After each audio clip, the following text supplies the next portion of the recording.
south. Come spend time in the Cosmic Salon. I'm Niish, Niish, Niish. And I'll be your companion as we slip into the liminal. Relax and sink in with an open mind. An eye for the curious and strange. Come, let go with me.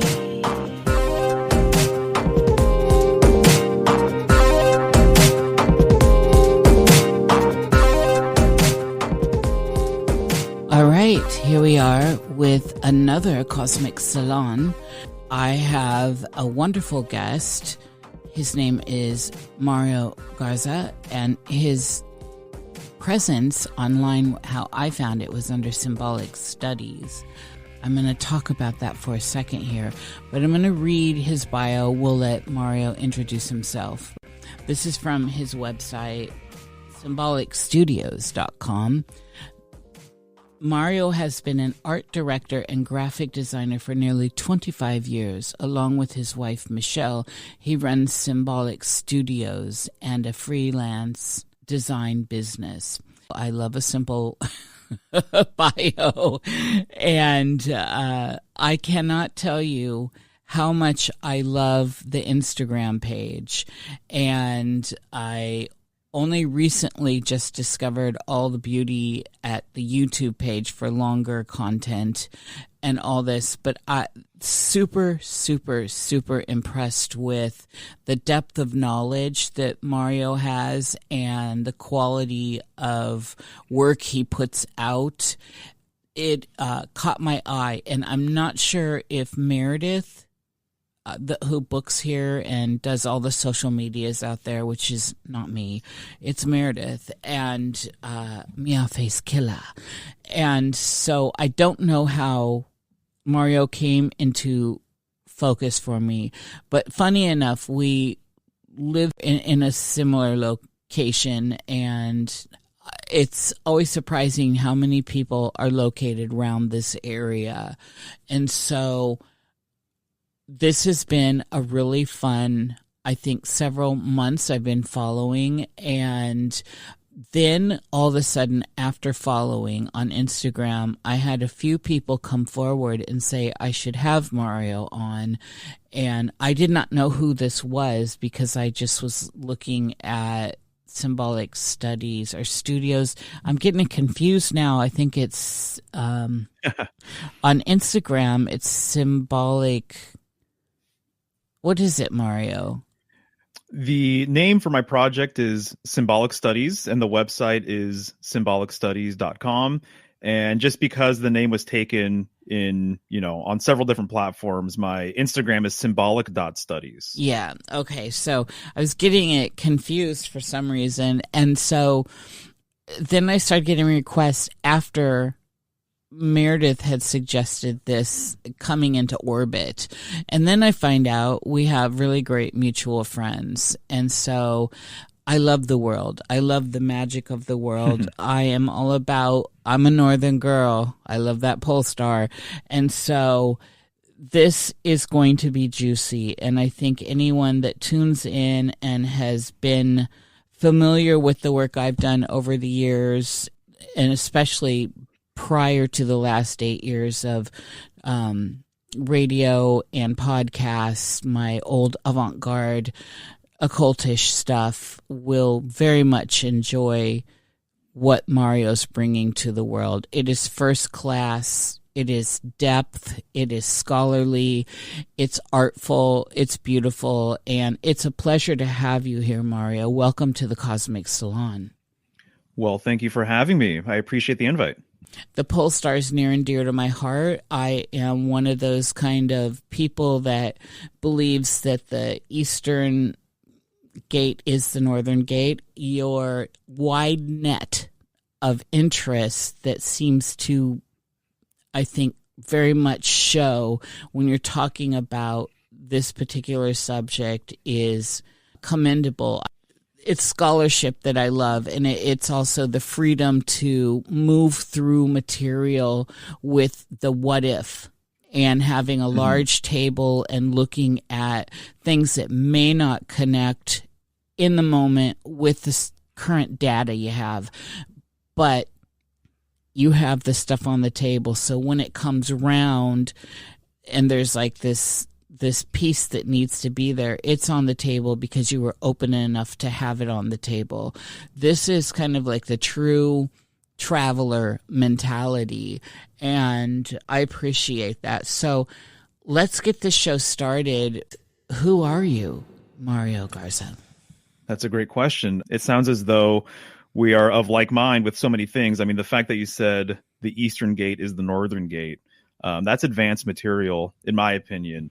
And there's a lot to be said about that. But who am I? I'm a lifelong artist. So I've been a graphic designer for 25 years now. I almost can't believe that that's the case. But I've been very visual my entire life. I've always been interested in illustrations and just creativity and just always creating something, right? And at some point I found design, I found Photoshop and things like that.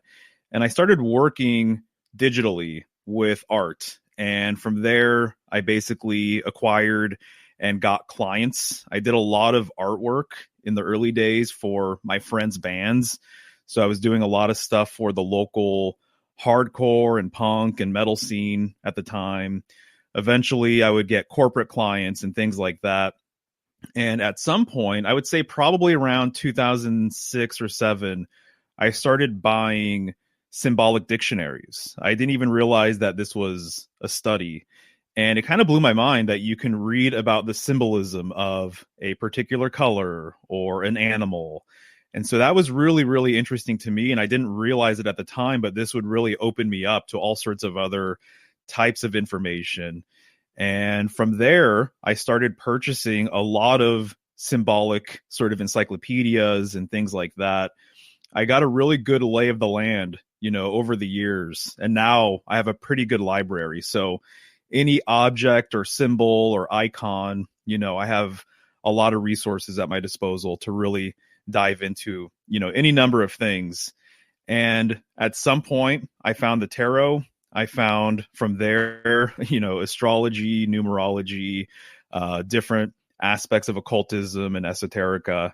And it really was just something that opened me up in a new way.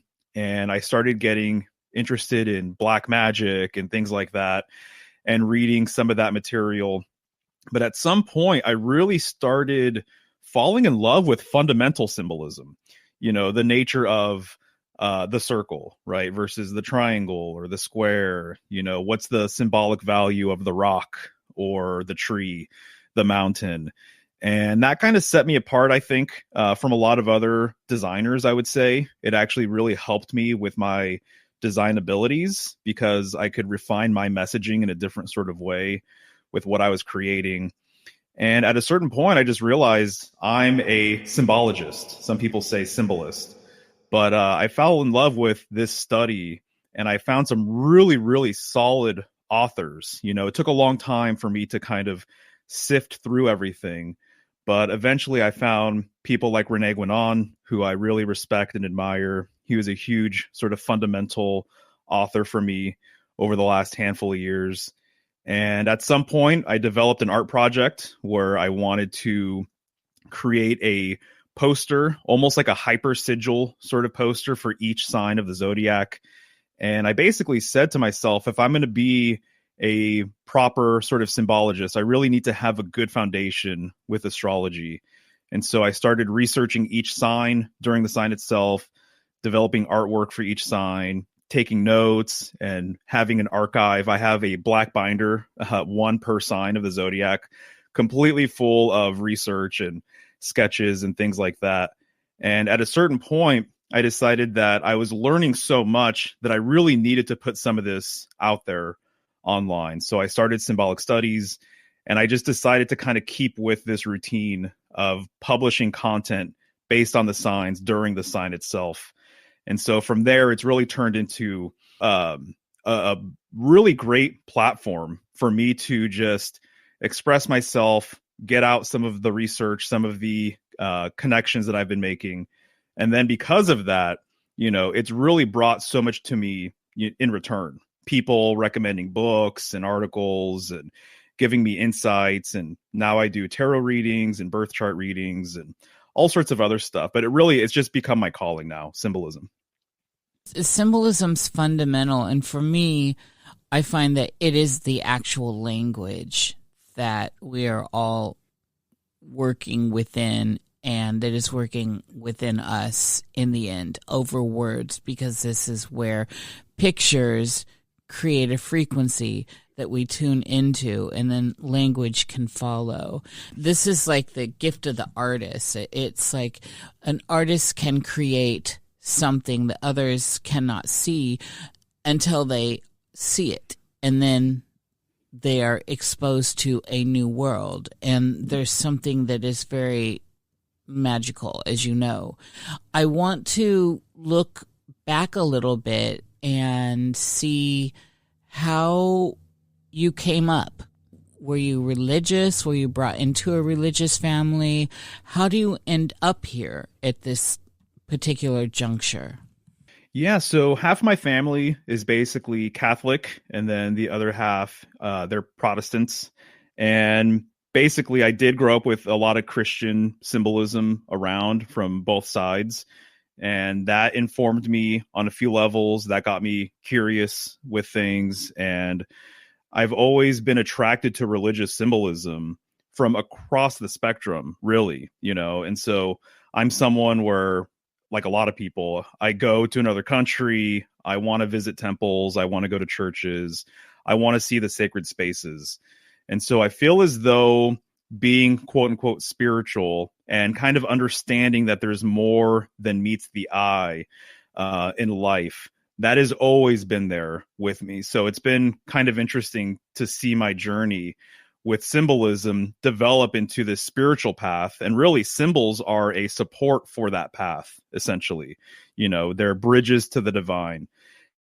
I feel as though that's always been around. And I have to give credit to my grandmother, who really has this sort of aura to her, had an aura to her, where she was a matriarchal, spiritual woman of faith, and she was a Catholic. And so I think that I got a lot of my sort of insights with that, just really subtle sort of things from her in that regard. But yeah, my parents and my family, they're not particularly artistic or creative or anything like that. Fairly normal upbringing. I was raised in Central California, so Fresno, California. And, it's kind of a brain drain sort of place. And so a lot of people end up leaving there because there's a lack of opportunity. There really isn't sort of like an intellectual sort of side to that place. Although things are changing, I would say, and the internet's changing things, quite a bit. But I felt like I needed to spread my wings and sort of experience and do something else. Right. But yeah, my family, I would say the biggest credit that I give to them is just really raising me in a really solid home, where with plenty of love and warmth. And I had plenty of cousins to play with. And I never felt any lack of anything. I never felt like we didn't have enough, even though really kind of reflecting upon it, it's just a lower class upbringing.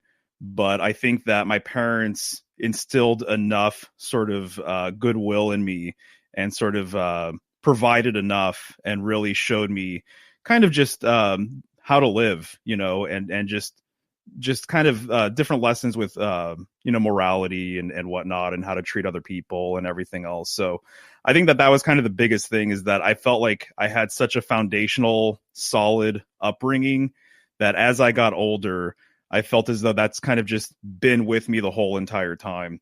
And so I've never been one to really do anything that's like too, I would say, like risky or extreme or what have you. I feel like I've been pretty balanced my whole entire life. And, I give all the credit in the world to my parents for that one. I love hearing that. And I think it shows, by the way. And we know we're seeing how this is all kind of playing out in the outer world now. But this idea of classism is a very strange thing, because one can be absolutely just lushly rich without a penny. And it's a state of being more than it is a currency of a fiat currency or anything like that. And solid units of people, of families, really can get to the heart of that. And I have often seen that families with less, say, on the financial end, seem to hold together more, and they have a tighter bond. It's a beautiful thing, and it's a gift for the future generations and the genealogical lines that move through. So I don't know. I just am always thankful for well brought up people. I have always gravitated, especially towards Catholic iconography. My house is filled with it. I love religious art, iconography from all of the religions, like you said. My house is very filled this way. And painting's what I studied mostly in my art school endeavors. And that definitely showed up in my paintings, and it showed up in my private avant-garde work, especially with John David Wolfe out there. It is everything, like we were talking about. We're talking about symbols, living symbols, and how they can activate something at a core within a soul on a journey, how they help us navigate this terrain. And you don't have to be an occultist. You don't have to be even intelligent to understand, because these symbols are living and they have an energetic that moves. And I think most people, this is my observation and my observation of self as well, because there's always a bit of you in everything you're observing, as you know, that when you get in the way, it seems like that's when you fuck it up. It's like this, if you just allow sometimes these processes to unfold and take you on a journey, you are in for something incredible by putting down the burden, by laying yourself down to the process. This does not mean being walked over or anything like this. This is an internal process that, of course, reflects in what people see in the outer world. So this is something that the more I get into, the older I get, the more in love with I am. I could not be more in love with the Catholic iconography, and I've always been in love with it, than I am now. At every turn, something new happens, something new comes, and we learn. Have you discovered this as well? Oh, yes, absolutely. You know, it's so interesting. What that reminds me of is the nature of symbolism and how it evolves with you and how it kind of scales to your awareness, right? And I would say film and movies, right, are a really good example because they're really relatable to a lot of people. But you can watch a movie when you're a kid, and then when you're a teenager, and then a young adult, and then an adult, and have very different experiences with the exact same movie. One film that comes to mind is The Wizard of Oz. I watched The Wizard of Oz like a year or two ago, and I was blown away at the depth of symbolism that I was seeing and how many layers there were to the script, and how there's elemental correspondences and all sorts of wild things that I never picked up when I was a kid or a teenager. So yeah, there's always something new. As you're growing, you're going to pick up new things from the signs and symbols.